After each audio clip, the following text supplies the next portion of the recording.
Hi, I'm Judson from Kootenay Backcountry Guides. I'm an ACMG ski guide and a professional member of the Canadian Avalanche Association. I'm here in Nelson, BC at Rome Shop with backcountryskiingcanada.com, and we're here to talk about transceivers and how to buy one and what to look for in a transceiver, whether you're a beginner, intermediate, or advanced user. So the first level of transceivers we're going to talk about is the basic base model transceiver, the Tracker 2. I love the Tracker 2. It's incredibly fast. And what you look for with these things is, in any modern transceiver, is you want to have a screen that gives you a number reading and an arrow of some kind. If you're buying a transceiver and it doesn't have that, you probably shouldn't be buying that transceiver. The other thing is, you really shouldn't be scouring garage sales, and you shouldn't be scouring Facebook Marketplace looking for cheap deals on transceivers. You don't know what's happened to that transceiver, whether it's been damaged or anything else has gone on with that transceiver, because this is a life-saving device. So you want to get it new and buy a new transceiver, because then you know the care that's put into it and there's no issues with it. Okay, this transceiver is kind of the base model, super fast processor, easy to pull out into search, real simple. And then look, it gives you these numbers on the screen and an arrow, and that's the distance that somebody is from you, okay? Easy to turn off again, and really not really many other functions on this transceiver. There's an SP button. I never really used that much with this transceiver. Real simple, pull, search, go. There is no mark function on this transceiver, which is what makes it an incredibly fast processor and effective. This is a really good transceiver for anybody, but in particular, I try to steer people who are new to transceivers to the Tracker 2. The next one up is the Tracker 3, which is really similar, only maybe a little bit more of an intermediate transceiver. Advanced people can use all of these transceivers, and everybody has their own preference. But intermediate users, the Tracker 3 is gonna be good for you. Same deal as the Tracker 2. The processor's not quite as fast as the Tracker 2. Takes a little bit more time to sort of get going and warm up. And then when we go into the search, the same thing happens, where we end up getting numbers on the screen, and there will be arrows if we're further than 2 meters out. So let's just go back a bit more.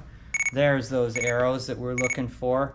Now there is a function that is a signal suppress on this that we won't get into. That's the next function to look at on a transceiver, okay?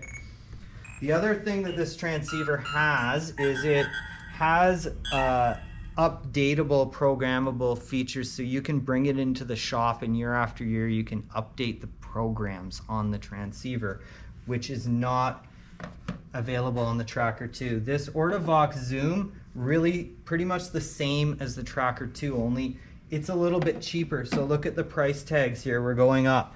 The Ortovox 285 moves up to the Tracker 2, a bit more expensive, into the Tracker 3 for $369, and then we move up into the more expensive transceivers, where we can go all the way to a Mammoth Barryvox for $600. So the next thing we can think about when we're buying a transceiver is the search radius of this transceiver, and that is basically how far away from you will this pick up a signal. So if I'm searching, how far away from me will my friends be before I first get that signal to hone in on them? And with these lower models here, the less expensive, more basic models, we're looking at 40 meters for the Ortovox zoom, and then into the 50 meter range for all of these Backcountry Access products. And we move up into these models that are a little bit more complicated, and some of them have longer range. So these Mammoth Barryvoxes and the Peeps Powder BT, the Peeps has a 60 meter range, and the Barryvox models have a 70 meter range. So this is the transceiver that I'm recommending advanced to expert people get out there and get. This is the Mammoth Barryvox. Comes in at $430, 70 meter range, and it has a mark function.